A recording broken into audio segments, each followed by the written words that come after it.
Olá, seja muito bem-vindo. A gente começa agora mais um Trabalho em Revista, programa que é produzido aqui pela Justiça do Trabalho em Mato Grosso. A atividade de autônomo tem algumas diferenças em relação ao trabalho formal. Nessa matéria, você vai saber quais são as principais características caso escolha atuar nessa modalidade. O profissional é considerado autônomo quando não se enquadra nos 3 princípios básicos que caracterizam o vínculo empregatício. São eles: a pessoalidade, a habitualidade e a subordinação. Os taxistas, por exemplo, podem atuar das 2 formas: ser contratado por uma empresa e seguir todas as regras estabelecidas pelo empregador, ou arrendar o táxi e trabalhar por conta própria. Para não correr risco, Joel, que está no ramo de táxi há 17 anos, optou pela garantia. Eu arrendando a diária fixa, se eu não fazia aquela quantia para pagar a diária, eu tenho que inteirar do meu bolso. E na comissão, eu trabalhando de seguradora, o que eu fazia, eu ganho a metade. Por exemplo, se eu fazer, vamos supor, eu faço dinheiro R$200 por dia. Aí eu abasteço o carro, gasto R$50 de combustível, o que sobra é rachado no mês, 50%. Já Lúcio, que está no ramo há 3 décadas e teve a experiência de trabalhar com carteira assinada, preferiu arrendar o táxi. Para ele, atuar como autônomo proporciona muitas vantagens. Então a gente faz o horário da gente, trabalha a hora que quer, para a hora que quer. E eu acho que a gente vive mais tranquilo, entendeu? E outra, em questão de ser autônomo, em questão de, diferente de uma empresa, que a gente é autônomo, a gente paga o INSS, né, para garantir o seguro da gente. Então é por isso que eu gosto de trabalhar assim. O advogado Daniel, que também é um profissional autônomo, explica as vantagens e desvantagens de trabalhar por conta própria. Eu acredito que a vantagem que os autônomos vislumbram, que é o caso, por exemplo, um advogado, por exemplo, ele tem a liberdade de atuar como e quando ele bem entender. A desvantagem é que ele não tem a estabilidade, ele assume o risco dessa atividade, ou seja, pode ser que em um mês ele tenha ganhos significativos, e pode haver mês em que ele tenha prejuízo. Mas, e os direitos trabalhistas, como férias, 13º e salário garantido no final do mês? O empregado, obviamente, com um contrato de trabalho, ele tem direito a esses benefícios. O autônomo, não. A diferença é que o autônomo tem os seus resultados ilimitados. Os resultados do autônomo estão ligados ao sucesso da sua atividade e à intensidade com que ele a realiza. E no quadro direto de Brasília, o Tribunal Superior do Trabalho livra a empresa de ter que pagar horas extras de sobreaviso para empregado. Confira os detalhes.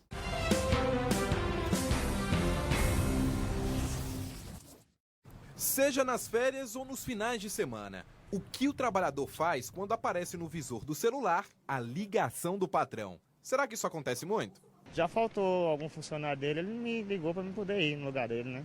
Às vezes sim, né? Mas quando a gente faz, a gente ganha um méritozinho, né? Depois, quando quer tirar alguns dias de folga. Na realidade, ela não chama para trabalhar, ela chama para a gente tirar algumas dúvidas, né? Que na realidade é um trabalho, né?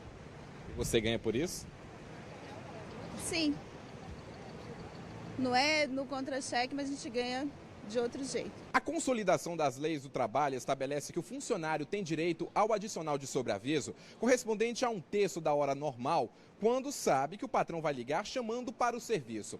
Caso efetivamente trabalhe, deve receber hora extra equivalente ao período trabalhado. Agora, se a empresa deixar à disposição do empregado um aparelho celular, é caracterizado sobreaviso, mesmo quando o patrão não informa antes que vai ligar? O que caracteriza o sobreaviso é a limitação à liberdade de locomoção do empregado, ou seja, o empregado, quando ele está de sobreaviso, ele fica normalmente em casa aguardando um chamado. E o fato do empregado utilizar um celular da empresa, isso não restringe a sua liberdade, ele não tem que ficar em casa aguardando o chamado. Se ao final do expediente você recebe um comunicado que estará de sobreaviso, normalmente, e é o que em regra acontece, o empregado fica em casa aguardando um chamado para que ele retorne ao trabalho, mas independente ou não do celular.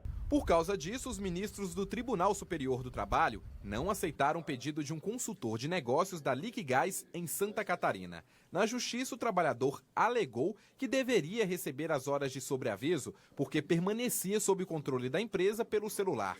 Por não ficar comprovado o chamado da empresa para o trabalho fora do expediente, o relator, ministro Guilherme Caputo Bastos, concluiu não haver restrição na liberdade do trabalhador fora do serviço e que o funcionário não era submetido ao controle da empresa. Após o intervalo, a gente conversa com Jaqueline Metzner. Ela é consultora de finanças e vai trazer dicas importantes sobre como administrar bem o seu orçamento familiar. Não saia daí, que a gente volta já. O TRT de Mato Grosso reconhece que ser bem atendido é um direito de todo cidadão. Por isso, a Central de Atendimento ao Jurisdicionado e a Ouvidoria, localizadas no térreo da sede do TRT, estão à disposição para informar e orientar o público em geral, que poderá também fazer reclamações, elogios ou sugestões. Certamente, a sua participação irá contribuir para a melhoria de nossos serviços. Venha, participe, teremos o maior prazer em recebê-los. Tribunal Regional do Trabalho de Mato Grosso.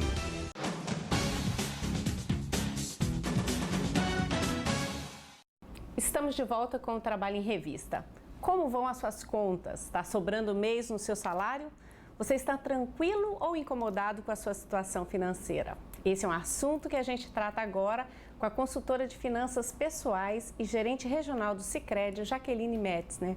Jaqueline, muito obrigada pela sua presença aqui. É possível estar tranquilo com a situação financeira? Sim, é possível. Com planejamento, a gente trabalhando os aspectos do planejamento financeiro pessoal, que basicamente eles são 3. Primeira questão é fazer dinheiro, cuidar da formação da sua renda, olhar com muito carinho para a sua carreira, onde você quer chegar e o que você está fazendo para isso. O segundo passo é usar o seu dinheiro com consciência, com inteligência e também planejar os seus sonhos para conseguir executá-los. Jaqueline, planejar vale também para quem já está no mercado de trabalho ou quem ainda está estudando, que vale esse planejamento? São 2 aspectos. Quem está estudando consegue olhar de uma maneira desde o início, mas a maioria das pessoas elas entram no mercado de trabalho mais por oportunidade. Um concurso que fez, uma atividade que apareceu, um emprego que ela foi lá e conseguiu entrar. E passa o tempo e às vezes a pessoa fica naquele ciclo sem olhar se ela está feliz, se ela está com a renda que ela realmente queria ter e se a carreira que ela está andando como poderia. Isso envolve o planejamento, por exemplo, a pessoa está numa carreira, numa renda X, será que ela não poderia estar melhor? O que está faltando? Às vezes, desde um curso de graduação, uma pós-graduação, um aperfeiçoamento, ou até, olhando pelo lado da produtividade, das competências comportamentais, são aspectos que fazem com que a carreira de alguém decole de uma maneira muito mais rápida. Isso você está falando é nesse aspecto de fazer dinheiro, né, que você disse inicialmente. Esse olhar para a capacitação, o que eu posso fazer, né, para ganhar mais, para aumentar a minha renda. O outro lado, quem ganha até relativamente bem, mas mesmo assim, quem ganha 100 gasta 200, como é que fica também para essa pessoa?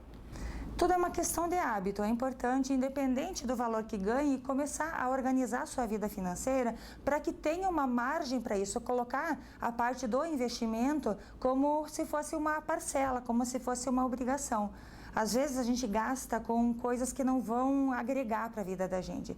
E isso vai também quando a gente não tem um rumo definido, quando não tem um objetivo feito.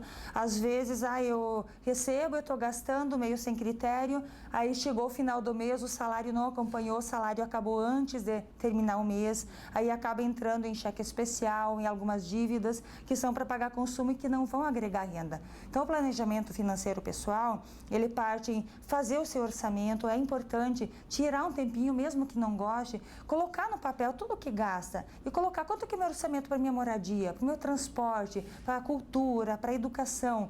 A colocar no papel quanto que você gasta em cada item, para quê? Para organizar, para ver se está adequado. Porque em alguns lugares você vai ter que cortar alguns itens, intensificar outros itens, até porque tem gente que diz assim, eu não faço uma pós-graduação porque é muito caro. Gente, mais caro é não ter a pós-graduação, porque você não consegue ganhar mais, você não consegue preparar a tua carreira se você não tiver a formação. Então, tem coisas que são gastos, tem coisas que são investimentos, e para você usar o seu dinheiro com consciência, com inteligência, como diz a palavra frugalidade, que é gastar o seu dinheiro com inteligência, para você ser uma pessoa frugal, você tem que fazer escolhas adequadas e que vão agregar valor, e que não sejam aquelas despesas que vão simplesmente o dinheiro ir embora e você não viu para onde foi. Jaqueline, você falou uma palavra que me parece essencial nessa questão de dinheiro, de gastar e guardar, que é escolhas, né? Ter um orçamento, fazer um planejamento significa fazer escolhas, e isso nem sempre é fácil, né? Como você optar, porque a gente quer vestir bem, comer bem, viver bem o hoje, e ainda carro, e ainda, né, bens maiores. Como conciliar tudo isso, né? É afastar o sonho, é deixar o sonho para mais tarde?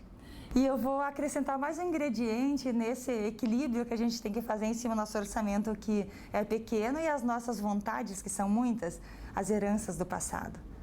Algumas pessoas ainda têm dívidas. Aquelas compras impulsivas que fizeram no passado, que parcelou para frente, que ainda precisa pagar. Então, nós temos as heranças do passado, nós temos o viver o presente. Se eu morrer amanhã, eu quero ter aproveitado a minha vida. Só que se eu viver bastante, eu preciso ter uma tranquilidade financeira para viver bem. Então, eu preciso organizar as heranças do passado, ter uma vida bacana, vida legal, e também pensar no meu futuro. Isso volta novamente para aquela questão do orçamento, eu colocar no papel, eu controlar e eu tomar decisões em cima disso. É igual ao doce e a dieta. Estou de dieta, que era um objetivo maior, que é saúde, que é ter um corpo bacana, e muitas vezes a gente se vence pela tentação do chocolate, de um chopinho, de algumas coisas que quebram o nosso sonho. Que é o de hoje. Isso, na vida financeira é a mesma coisa. Eu tenho que me dar alguns prazeres, sim, mas o meu prazer não pode ser maior do que eu estou ganhando, do que eu estou conquistando. Então, eu tenho que fazer o equilíbrio, tenho que sempre fazer a escolha entre o prazer e o futuro, sem esquecer daquilo que a gente trouxe do passado, porque o maior patrimônio ainda é o nome. Jaqueline, e para a gente encerrar, queria só que você reforçasse a dica para quem está nesse momento ainda embananado, com dívidas, com dificuldades, mas que quer se organizar. Assim, na prática, o que essa pessoa deve fazer? A primeira coisa que ela precisa fazer é respirar, sentar e colocar no papel. Então, coloca no papel toda a sua situação, desde contas, dívidas, até o orçamento, o que faz hoje, e principalmente coloca os seus sonhos no papel. Para quê? Para a gente dar um preço para eles. Quanto custa conquistar cada um deles? Porque a partir disso, eu vou diminuir algumas contas do meu orçamento para encaixar o meu sonho. No momento, por exemplo, eu tenho o sonho de ter um carro. O carro custa 50 mil. Eu vou conquistar ele daqui X tempo, eu preciso abrir mão de algum jantar, de alguma roupa, de alguma coisa que não precise tanto para conquistar o sonho. Então, tudo são escolhas. E o maior motivador das escolhas são os nossos sonhos. Jaqueline Metzner, consultora financeira, muito obrigada por todas essas dicas, que eu tenho certeza que valeu para todos nós que estamos ouvindo.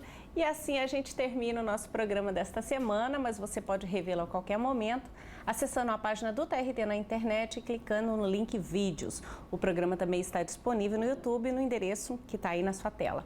Aproveite para curtir o Facebook do Tribunal, seguir o TRT no Twitter e assim ficar por dentro das notícias da Justiça do Trabalho em Mato Grosso. Obrigada e até o próximo programa.